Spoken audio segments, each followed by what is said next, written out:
Good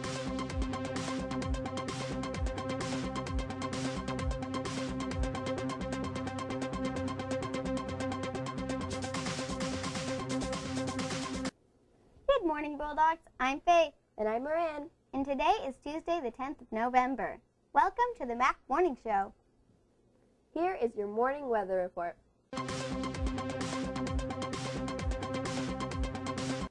Today will be partly cloudy with a high of 53 and a low of 34. The sun rose this morning at 6:55 a.m. and will set at 4:54 p.m. this evening. The lunch menu for today is ham and cheese melt with baked sweet potato fries, dragon fire chicken, tacos or burritos, and Hawaiian pizza. Today's fresh fruit snack is broccoli buds. Students celebrating their birthdays today are Spencer Fowler, Nayeli Cortez, Ivy Arcio, Tri Turner, Katya Zaragoza, Joey Martinez, and Gracie Newland. Happy birthday! Now for some announcements from our teachers and office staff. If you need to make a change to your second quarter schedule, Friday will be the last day to turn in a request for a schedule change or an aid application. Please see Mrs. Bookanogan in the Dean's office for more information. Impact Club will be here today during both lunches in room 107. Come on down to check it out. Have you ever thought about what you're going to be doing 10 years from now? Sometimes. Well, in this installment of The Harbor, Mike Smith talks about leaving a legacy. Take a look.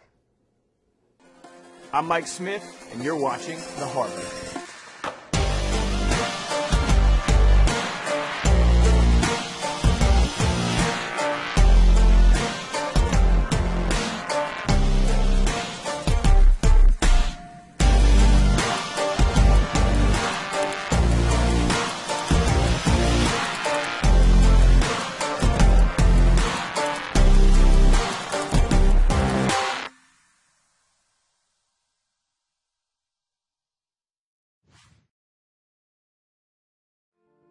For the past 10 years, I've been a youth worker. I've had an opportunity to work with young people from all different walks of life.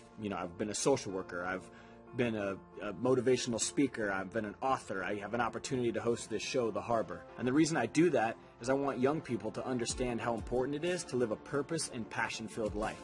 My big dream is to help young people realize that they're leaving a legacy behind every single day. And the reason I've been so committed to this is because I remember being a young person laying in bed at night, looking at my ceiling, just dreaming about the life that I had ahead of me. I remember laying in bed thinking about, where was I going to work? Where was I going to live? Was I going to travel the world? I remember having all these thoughts and dreams and hopes about, my future. And when I was 15, my English teacher, he asked us to do an assignment. He asked us to write down if we could be doing anything 10 years from now, what would it be? He didn't put any rules on it. There were no limitations. The sky was the limit, basically. He just said, what would you want to be doing? And as I sat there and I started to think about if I could do anything 10 years from now, what would it be? I just thought about how great it would be if I could create this place where my friends and I could skateboard and do music and do art. I basically just wanted to create a warehouse where we could do things that we were passionate about and do the things that we loved. And while doing this assignment was fun, and it was awesome to think about, this life that I might lead someday, I never really believed it could happen. I wanted it to, but I never actually thought that I could make this work. And so I basically just kind of gave up on it.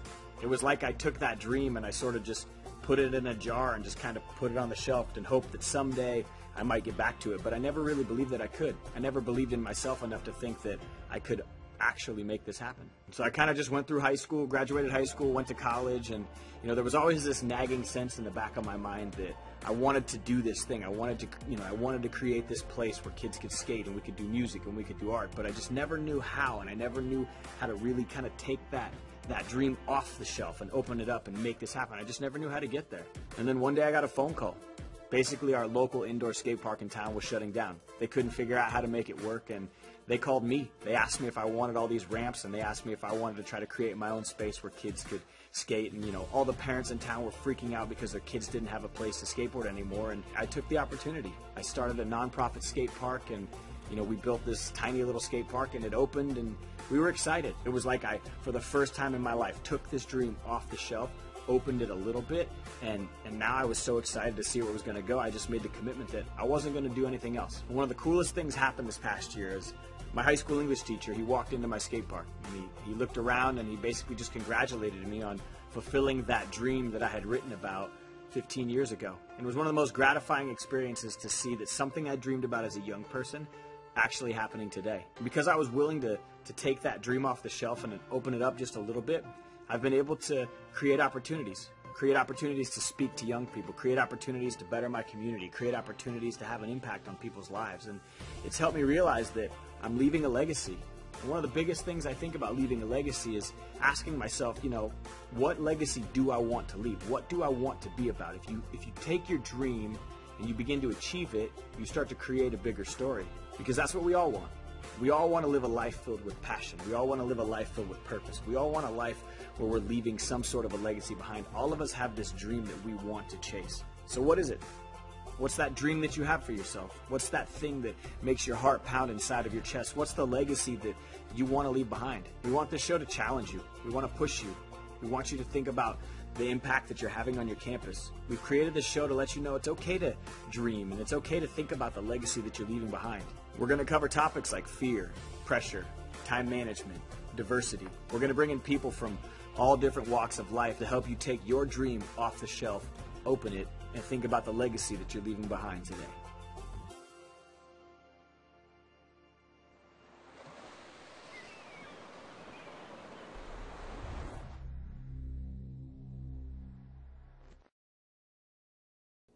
And now for our segment on this day in history. The following events all took place on today's date, the 10th of November. In 1928, Hirohito was crowned Emperor of Japan. Also on this date in 1951, the first long-distance telephone call without operator assistance took place. In 1969, Sesame Street premiered on PBS TV, and we here at the morning show have just received some of the footage from that first show. Turns out one of our own Bulldogs was in that episode. Can you tell who it is? In 1970, the Great Wall of China opened to the world for tourism. Here it is, your Bulldog Bite of the Day.